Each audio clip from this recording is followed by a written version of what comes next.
কখন আসলে চিকিৎসকের শরণাপন্ন হবেন রোগীরা, কিংবা রোগীর সাথের যে লোকজন রয়েছে কখন চিকিৎসকের কাছে নিয়ে যাবেন?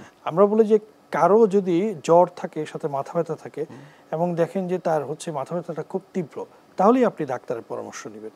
ডাক্তার এটাকে আইডেন্টিফাই করবে যে তার কি মস্তিষ্কের যক্ষার পরীক্ষা নিরীক্ষার প্রয়োজন আছে কিনা। যেমন ডাক্তার দেখলো একটা রোগী মাথা ব্যথার কথা বলছে, সাথে গায়ে গায়ে জ্বর আছে, কিন্তু তার ফ্যামিলিতে যক্ষা রোগ আছে।